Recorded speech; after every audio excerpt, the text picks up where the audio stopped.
The start of the new season is finally taking shape, and if there's one thing clear from the fixture list, it's that Celtic will need to hit the ground running. There's no easing into this campaign, no slow build-up, and certainly no room for complacency.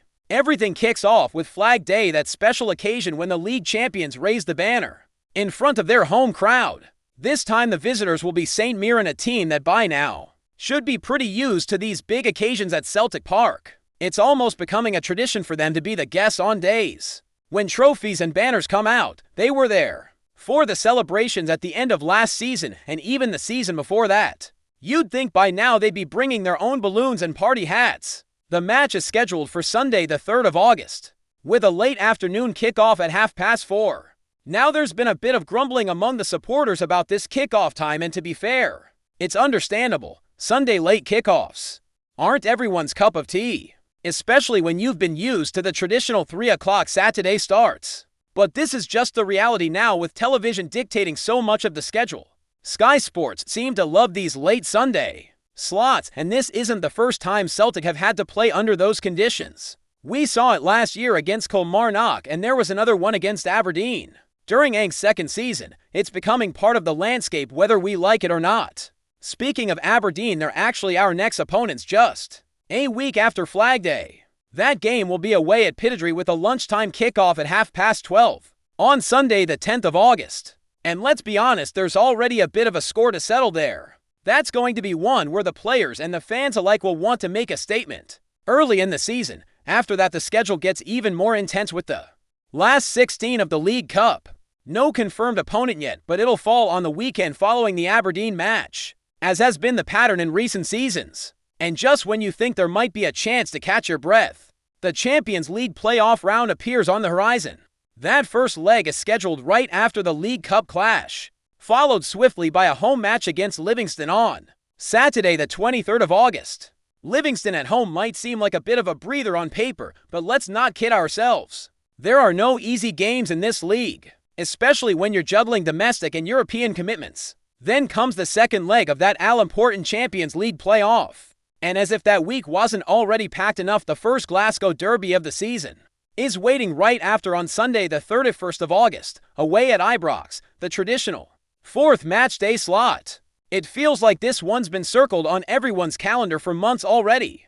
What makes it even more exciting or nerve-wracking, depending on how you look at it, is the fact that it comes right after those European deciders. And let's not forget, it's happening just days before the transfer window closes. If there's any last-minute business to be done, there's every chance new signings could make their debut in the most high-pressure game on the calendar. We've seen it before with players like Lee Labada and Carl Starfelt jumping straight in for their first taste of derby action, and there's more somewhere within that crazy stretch of fixtures. We'll also have the Champions League group stage draw or the Europa League draw.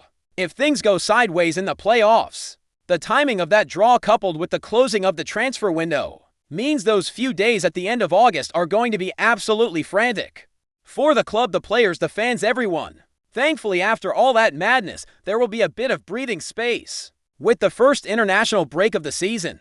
September, October, and November each come with their own set of international interruptions, giving the squad a bit of time to rest and reset.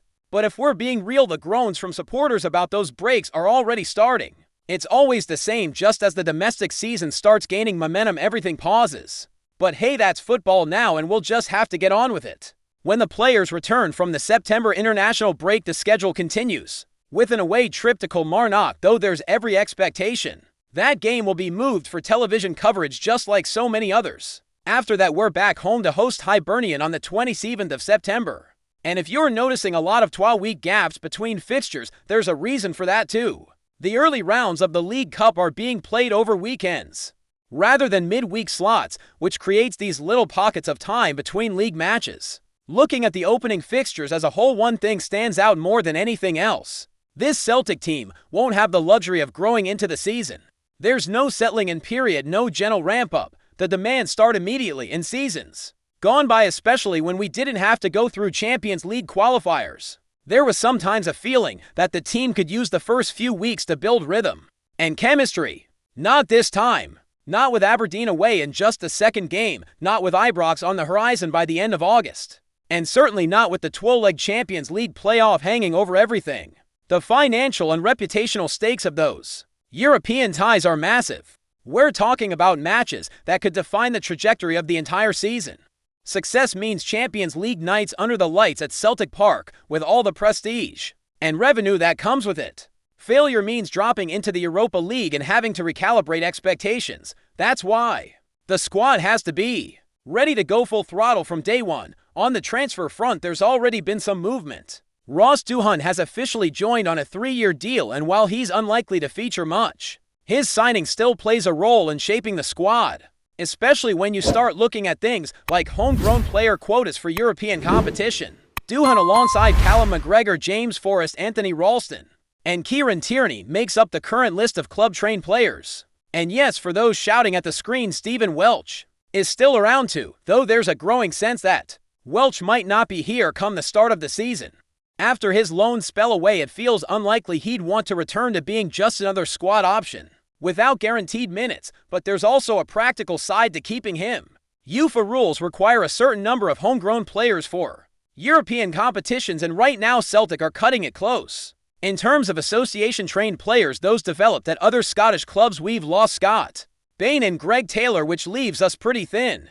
Luke McCowan currently fits that category, but beyond him the numbers are low. The magic number for you for registration is 8 homegrown players. If we fall short, the squad size for European competition has to shrink accordingly, so if we name only 6 homegrown players instead of 8, the total squad size drops from 25 to 23. Not ideal, but also not the end of the world. Bayern Munich themselves registered with just 23 players for the Champions League not long ago, so it's manageable.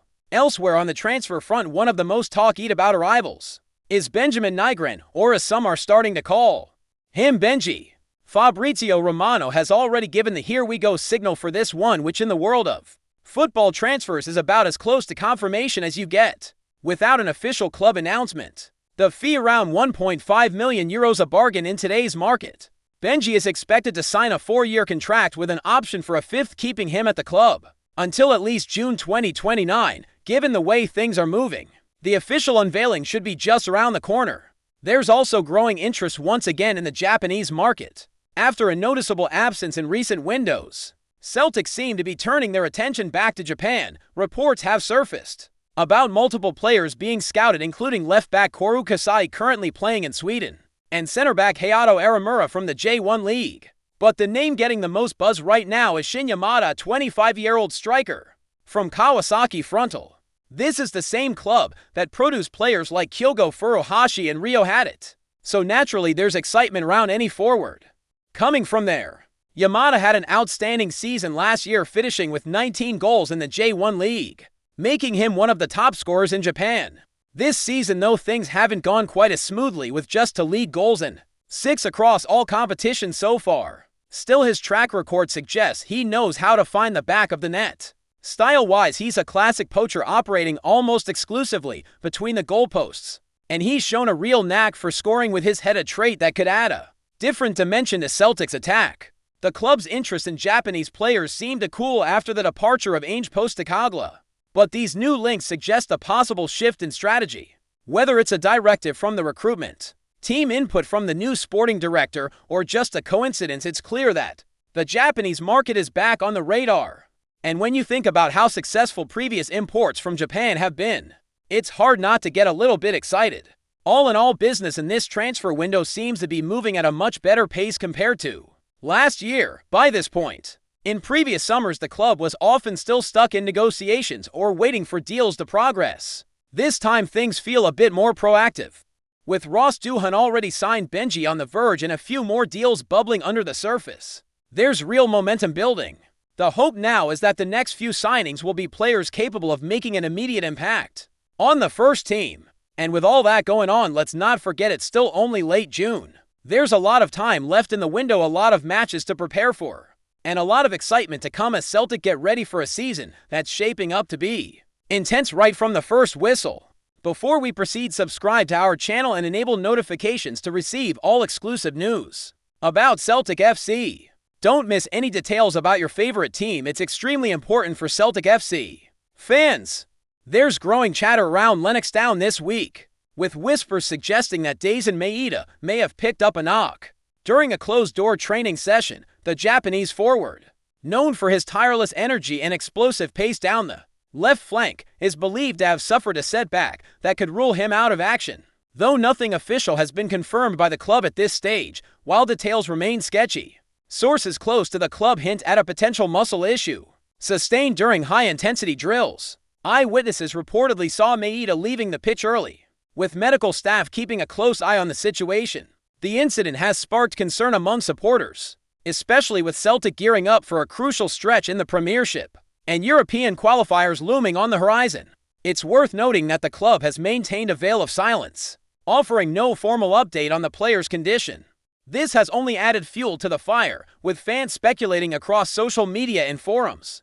Some believe it's a precautionary measure, while others fear the absence of clarity could mean a more serious issue brewing beneath the surface. Maeda, who has become a fan favorite for his relentless pressing and work rate, would be a significant miss if sidelined. His chemistry with fellow attackers and ability to stretch defenses has been a key part of Celtic's attacking arsenal under Brendan Rodgers, with the club already managing a tight squad due to summer exits and limited reinforcement so far. Any injury blow, especially to a starter, could prove disruptive. Still, until there's word from Celtic Park, all remains in the realm of speculation. But as the rumor mill spins ever faster, many will be watching the next team sheet closely, hoping to see Maeda's name among the fit and ready. For now, though, the uncertainty lingers, and so does the anxiety of a fanbase all too aware of how quickly fortunes can shift in football. Hello, fan! Don't forget to like and subscribe to the channel, as it means a lot to Celtic FC. Also, share your opinion about the news in the comments below. See you in the next video.